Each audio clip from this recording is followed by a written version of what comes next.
Okay, I know this sounds crazy, but hear me out. Most people buy houses and they think they're investments.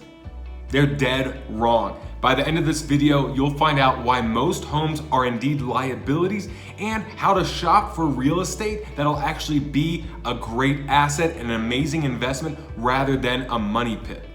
I have used this philosophy myself and have made tens of thousands of dollars, but more importantly, have avoided losing hundreds of thousands.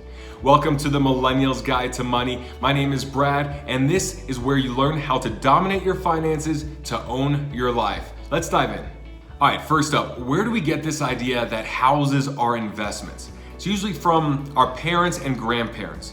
They buy a house when they're married in their 20s, they raise a family, and then they sell it when the kids move out or retire, and they make a whole boatload of money. Well, that's great, but what happens until the moment they sell the house? They're paying insurance, they're paying taxes, they're paying maintenance, they're doing all these upgrades. It's costing them a lot of money, and their home isn't even guaranteed to go up in value. Yes, I know real estate goes up in value as a whole. There's inflation, there's all those things. But to me, an investment is something that produces revenue, it's income generating.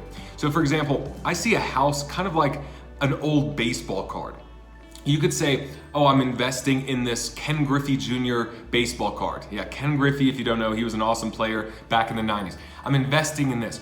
You have hopes that it goes up in value, but there's a chance that it doesn't, or it doesn't much. So until the moment you sell it and it's worth more, it's actually doing nothing for you. Now, our parents got it right because they stayed in the house their whole life. They sold it after 20 years, 30 years, it was paid off, and they made all this money. However, our generation is a bit different. We're impatient. We want to move every 2 years, 3 years, 5 years. We want to upgrade lifestyles. We want to hop around. And this is dangerous because the real estate market follows the economy. It follows the other market. The more people make money, the more jobs there are, the more people that go from renting, they can save up, have a down payment, they can get approved because they have good job history, they can get a house. So people that were renting a small apartment now buy a small house. People in a small house can now buy a bigger house. People in a bigger house can now buy a mansion. So it follows it that way, but that makes it so dangerous because what happens when the economy crashes? Well, if no one can afford to buy a house, then all of a sudden the prices go down. Some people have to sell. Things happen where you gotta sell a house or you gotta move somewhere, but you can't demand as much. So that $350,000 house might be worth $280,000, $270,000. That is not an investment.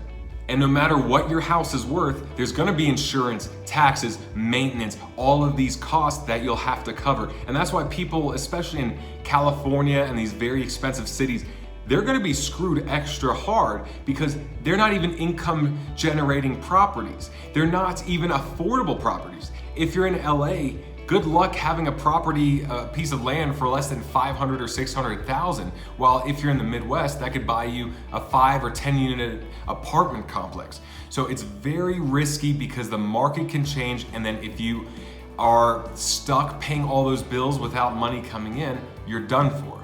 There are also other risks people don't talk about, and while it's more rare, it's still something that affects a lot of people. For example, your neighborhood or school zone could get worse. They could include parts of a rougher part of town in your school that'll drop your value. You could have neighbors move in that create a lot of headaches, and that could drop property value. You can have an airport built next door. You could have a hurricane or a flood zone or something happen that actually brings down the value of your home. So there are a lot of ways that your primary residence is not an investment. It's more like crossing your fingers and hoping that at some point, like please, please, please, I hope it'll be worth a lot one day, but it's kind of like, yeah, more than likely it'll go up in value. It's just not a sure bet, and I would not consider it an investment. Fortunately for you, there are a lot of ways of making money in real estate with legitimate investments, not your primary residence. First things first is you got to look for income producing potential. So this could actually be the home you live in. If you have a 3-bedroom house, if you have a duplex, you can rent out other rooms. You can do Airbnb, you can do monthly rentals, yearly rentals, whatever it is, and now it's producing money. I would not call it really an investment or an asset until it's producing more money than it's costing you. So if your mortgage, insurance, taxes, a reserve for maintenance, all those things is $2,500 a month, I would not call it an asset until it at least makes $2,501 a month. Now, obviously, if you could live a place for free or at a steep discount, yeah, that's great, but I would not consider it an investment.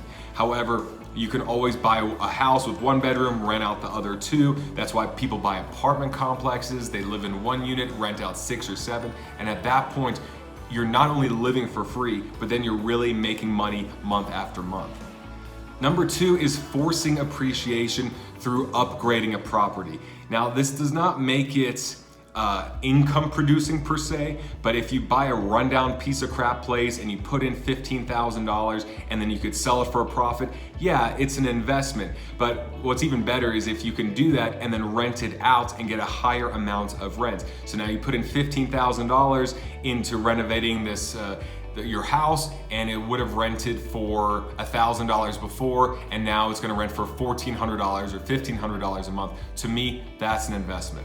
Lastly are REITs, R-E-I-T, Real Estate Investment Trust. This is when you own stock in a bunch of different multifamily or cash flowing properties. This is all run by someone else. They put it together. They own apartment complexes, all these places that bring in money, and you just invest in the stock in that. So you're not actually owning the real estate. You don't get the tax benefits of it, but that is a way for you to use real estate as an investment. Now, real estate investing is super complex. It goes extremely deep. This is just the initial thought. Your house is a hope, it's a wish, it's something that if it's not producing money for you today, you should not consider it an investment, because right now at this moment, you could be getting a property that is producing money for you month after month. Now, here's a little example. I had a house in Tampa that I bought 2.5 years ago. Small 2-bedroom, 1-bathroom house, 850 square feet, a little piece of crap. $56,000 is what I paid. There was a renter in there that was paying $850 a month. That's a very good ratio overall. So after some maintenance and some taxes and insurance, all that, I was getting about $600 a month, month after month, every single month. To me, that is an investment, that is an asset. I sold it a few months ago for $92,000. So not only did it make money, about $30K at the end, but it was making me $600 a month every month up until that point. Most people rely, they wait, they hope on that final sale. But the problem is with the market, if you gotta sell and it's a down market, you're screwed. If all these other factors happen, you're screwed. When you can count on cash flow because your property is actually in demand right now and is making you money right now, that is when you have an investment. All right, guys, thanks for watching. If you'd like to learn more about real estate investing, request my free guides, Rich Dad, Poor Dad, and Cash Flow Quadrant, best beginner real estate investing books you'll ever read. I'm giving away notes for free. Request them now, and I'll see you on the next episode.